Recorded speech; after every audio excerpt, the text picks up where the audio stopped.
Audiolivro criado por Cristiane Batista. Se inscreva. Gratidão. Carl Gustav Jung.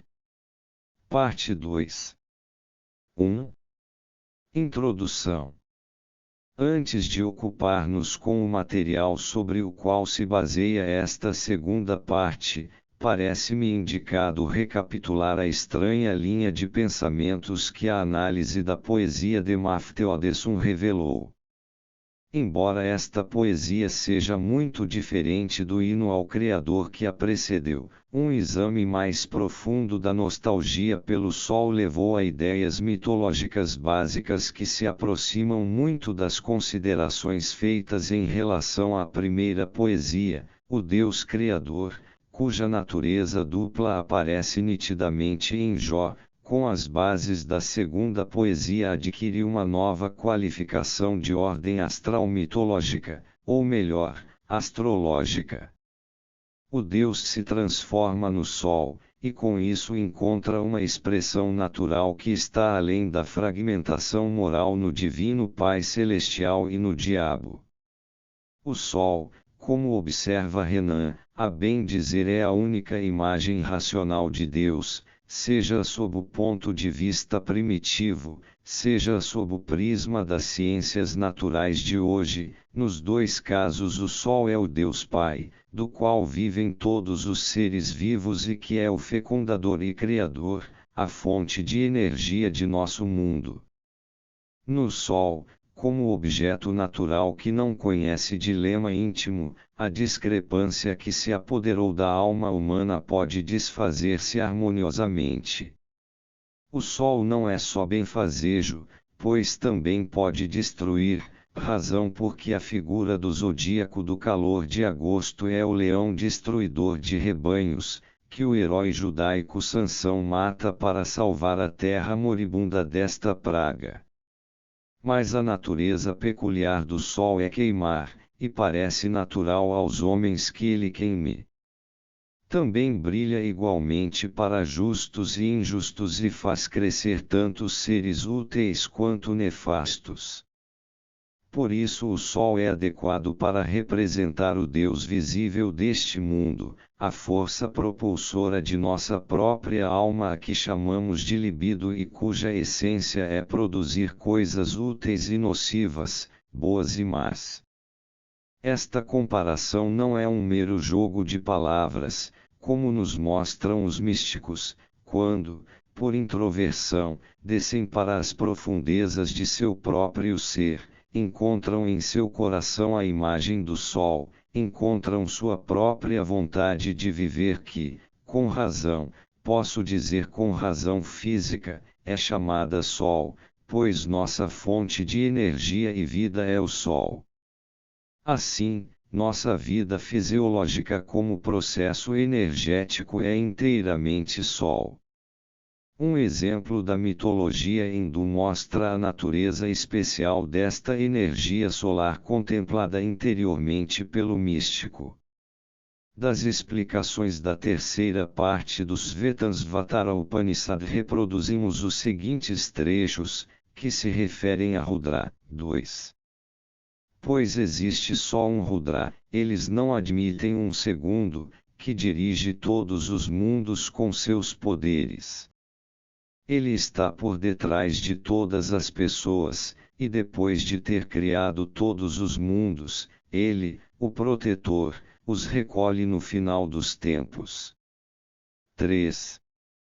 Este Deus único, tendo seus olhos, sua face, seus braços e seus pés em toda parte, ao produzir o céu e a terra, solda-os um ao outro com seus braços e suas asas. 4.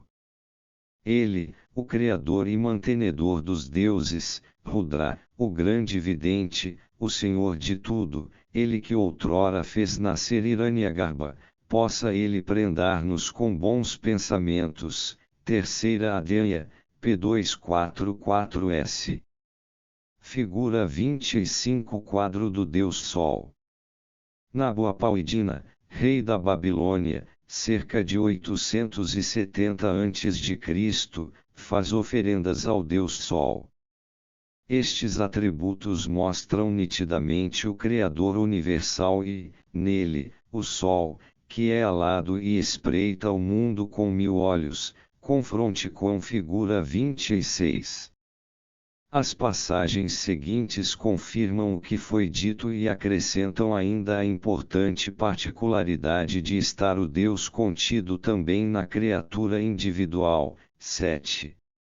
Aqueles que sabem além disso do grande Brahman, o vasto, oculto nos corpos de todas as criaturas, e, só ele, envolvendo tudo, como o Senhor, estes se tornam imortais.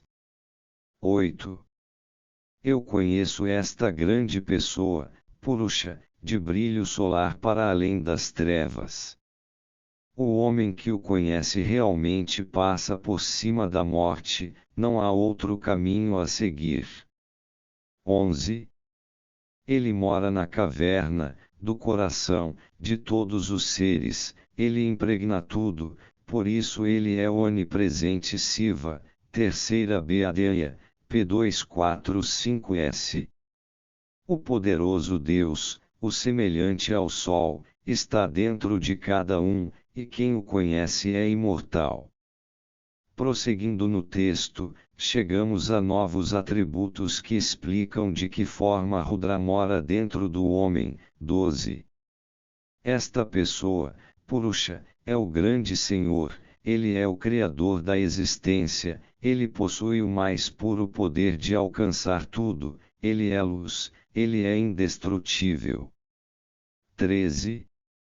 A pessoa, Purusha, do tamanho de um polegar, mora bem dentro, mora sempre no coração dos homens, é percebida pelo coração, pelo pensamento, pela mente, aqueles que sabem disso, tornam-se imortais. 14. A pessoa, Purusha, com 1000 cabeças, 1000 olhos, 1000 pés, tendo envolto a terra por todos os lados, estende-se para além dela num espaço de 10 dedos. 15. Esta pessoa sozinha, Purusha, é tudo o que foi e o que será, ela é também o Senhor da imortalidade, é tudo que cresce com alimento. Terceira Adeia, P246S. Trechos paralelos importantes encontramos em Katha Upanishad, segundo Adeia, quarto vale, P16. 12. A pessoa, Purusha, do tamanho de um polegar, está no meio de si mesma, corpo, como Senhor do passado e do futuro, e doravante não teme mais. É assim mesmo. 13. Esta pessoa, do tamanho de um polegar, é como uma chama sem fumaça, Senhor do passado e do futuro, ela é o mesmo hoje e amanhã. É assim mesmo. Dedais, dáctilos e cabiros naturalmente têm aspecto fálico, pois são forças criadoras personificadas, cujo símbolo é o falo. Este representa a libido, a energia psíquica e seu aspecto criador. Isto vale de modo geral para muitos símbolos sexuais que ocorrem frequentemente não só na fantasia do sonho, mas também na linguagem. Em nenhum dos dois casos precisam ser tomados ao pé da letra, não devem ser considerados como semióticos, isto é, como sinais de uma determinada coisa, mas como símbolos. O símbolo é uma expressão indeterminada, ambígua, que indica alguma coisa dificilmente definível, não reconhecida completamente. O sinal tem um significado determinado, porque é uma abreviação, convencional, de alguma coisa conhecida ou uma indicação correntemente usada da mesma.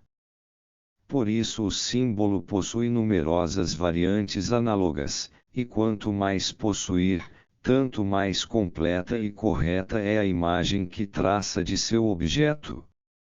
A mesma força criadora que é simbolizada pelo polegar e outros, Também pode ser representada pelo falo ou outros símbolos. Confronte com figura 27, que descrevem ainda outros aspectos do processo básico. Os anões forjadores trabalham às ocultas, o falo produz um ser vivo, e isto também no escuro, e a chave abre portas proibidas e secretas, atrás das quais esperam coisas a serem descobertas. Encontramos este contexto em Fausto, na cena das mães. Figura 26 Bes com olhos de Horus. Figura egípcia em bronze, cerca do século 6 a.C. Mefistófeles. Louvo-te ao de mim partires. E vejo que o diabo conheces bem. Toma esta chave aqui. Fausto. Coisinha à toa. Mefistófeles. Pega-a primeiro e não a menosprezes. Fausto. Ela cresce em minha mão. Ela brilha, reluz. Mefistófeles. Percebes agora o que com ela possuis. A chave há de farejar o lugar certo. Segue-a até embaixo, as mães vai te levar. Novamente o diabo entrega a Fausto o instrumento milagroso, assim como no início, aproximando-se de Fausto sob a forma do cão negro, responde à pergunta deste: mas quem és tu, com as palavras, uma parte daquela força, que sempre quer o mal, e sempre cria o bem. A libido aqui descrita não é só criadora, formadora e geradora, mas ela também tem a capacidade de pressentir, como um ser vivo independente, daí a possibilidade de personificação. Ela é uma ânsia dirigida para um determinado fim, como a sexualidade, que é aliás um objeto de comparação muito usado. O reino das mães não tem pouca relação com o útero. Confronte com figura 28, com a Matrix, que como tal frequentemente simboliza o inconsciente em seu aspecto plástico criador. Esta libido é uma força natural boa e má ao mesmo tempo, portanto moralmente indiferente. Unido a esta força, Fausto consegue realizar o verdadeiro objetivo de sua vida, primeiro com aventuras nefastas e depois para a bênção da humanidade. No reino das mães ele encontra o trípode, o vaso hermético no qual deve ser celebrado o casamento real. Aqui Fausto precisa da varinha mágica fálica para realizar o maior dos milagres, a criação de Paris e Helena. O insignificante instrumento na mão de Fausto representa aquela obscura força criadora do inconsciente, que se revela quando atendemos a seu chamado, e que é capaz de realizar milagres. Esta impressão paradoxal parece ser universal, pois também as Vedansvatara Upanishad diz o seguinte sobre o deus Zanão, 19. Pegando sem mãos, correndo sem pés, ele vê sem olhos, ouve sem ouvidos.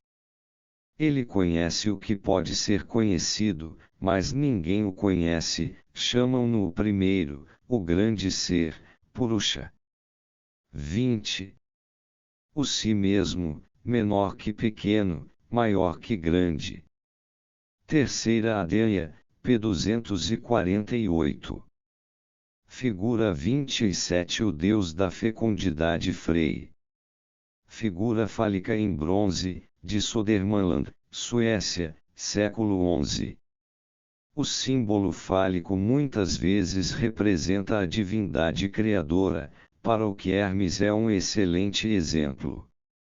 O falo é concebido como independente, o que não era apenas uma ideia comum na antiguidade, mas se depreende também dos desenhos de nossas crianças e artistas. Não é de admirar, portanto, que determinadas características correspondentes sejam reencontradas também no vidente, artista e taumaturgo mitológicos. Hefesto, Willem Ferreiro e Mani, o fundador do maniqueísmo, mas cujos danos artísticos também eram louvados, tem pés aleijados, pois o pé também tem poder criador mágico, como explicarei abaixo. Parece ser típico também que os videntes sejam cegos e que o velho vidente Melampo, que teria introduzido o falo litúrgico, tenha um nome tão estranho como pé negro. A má aparência e a deformidade tornarão-se particularmente características para aqueles deuses ctônicos secretos, os filhos de Hefesto, aos quais se atribuía um poder mágico enorme, os Cabiros. Confronte com figura 29.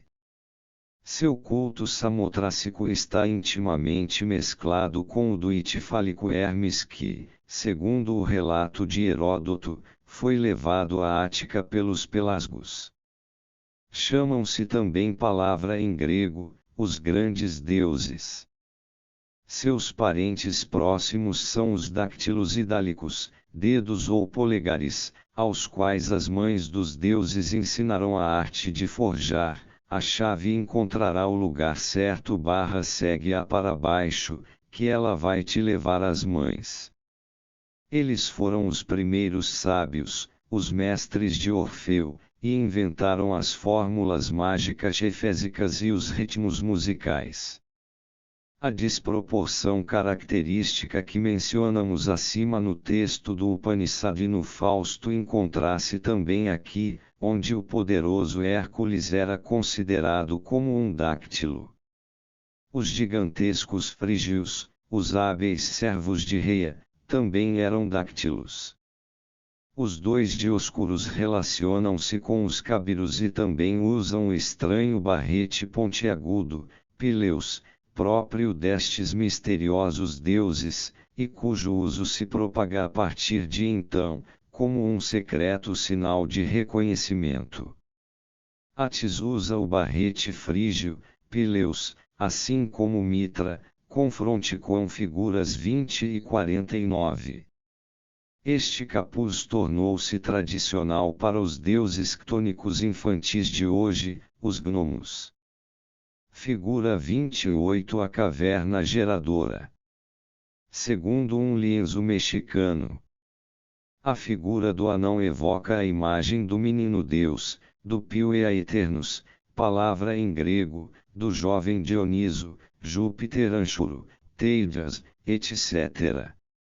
No mencionado vaso de Tebas, um Dioniso barbudo é designado como palavra em grego e a figura de um menino como palavra em grego, segue-se a caricatura de um menino designado como palavra em grego e depois novamente um homem barbudo caricaturado designado como palavra em grego, confronte com figura 30.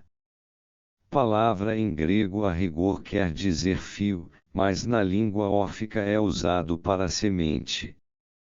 Presume-se que esta composição correspondia a um grupo de figuras litúrgicas no santuário.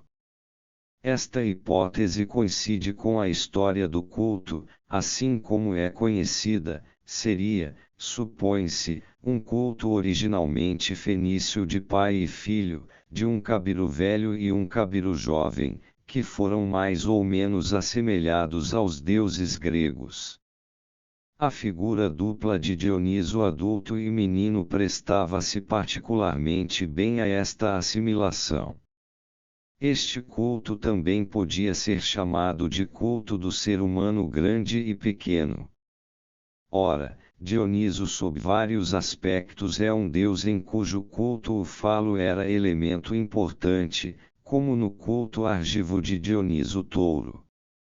Além disso, a erma fálica do deus causou uma personificação do falo dionisíaco na forma do deus Folas, que nada mais é que um Priapo. O texto diz pequeno trecho em grego. O paradoxo de grande e pequeno, de gigante e anão, encontrado no texto do Upanishad, aqui é expresso de forma mais amena como menino e homem ou pai e filho. O tema da deformação, confronte com figura 29, muito usado no culto cabírico, também é encontrado no desenho do vaso, onde as figuras paralelas de Dioniso e pequeno trecho em grego caricaturados. Como antes a diferença de tamanho, agora a deformidade se torna motivo de cisão. Figura 29 Ulisses como cabiro deformado. Esquifos atribuído ao pintor cabírico, cerca de 400 a.C. Nossas considerações mostram que o termo libido, introduzido por Freud, de modo algum está isento de conotação sexual, mas que uma definição exclusiva e unilateralmente sexual deste conceito deve ser rejeitada. Apetitos e compulsões são propriedades de todos os instintos e automatismos. Assim como não podem ser tomadas ao pé da letra as metáforas sexuais da linguagem, também não o podem as analogias correspondentes em processos, sintomas e sonhos instintivos. A teoria sexual dos automatismos psíquicos é um preconceito insustentável. Já o simples fato de ser impossível que a totalidade dos fenômenos psíquicos seja derivada de um único instinto proíbe uma definição unilateral da libido. Eu uso este conceito naquela aplicação geral que já a linguagem clássica lhe conferira. Em Cícero a libido está enquadrada num sentido muito amplo. Pensam que satisfação e prazer provêm de dois bens de nossa imaginação, que a satisfação está na ideia de bens alcançados, enquanto o prazer, atraído por aquilo que parece bom, se excita e se deixa arrastar. Pois todos os homens, por sua natureza, anseiam por aquilo que lhes parece um bem, e evitam o contrário. Assim que se oferece, portanto, a ideia de alguma coisa que parece ser um bem, a própria natureza impele o homem a adquiri-la. Se isto acontece, agora, com ponderação e perseverança, os estoicos chamavam um tal desejo de bouleses e nós o chamamos de vontade. Esta, segundo eles, só existe no homem sábio, e o definem assim: vontade é aquilo que se deseja com a razão. Aquilo, porém, que é contrário à razão e veementemente excitado chama-se libido ou desejo desenfreado, que se encontra em todos os tolos. O significado da libido aqui é desejar, na diferenciação estoica contra o querer com apetite imoderado. No mesmo sentido Cícero usa o termo libido, quas, res, libidine, non ratione gesserat. O que ele fizera por vontade arbitrária, não guiado pela razão. Também Salustio diz: Iracundia pars est libidinis, a ira é parte da libido, em outro trecho, em sentido mais brando e geral, que se aproxima de nosso uso do termo. Magis que indecores armes e militaribus equas, quamins cortis e convivies libidinem abebant. Eles sentiam mais prazer com belas armas e cavalos militares do que com prostitutas e festis.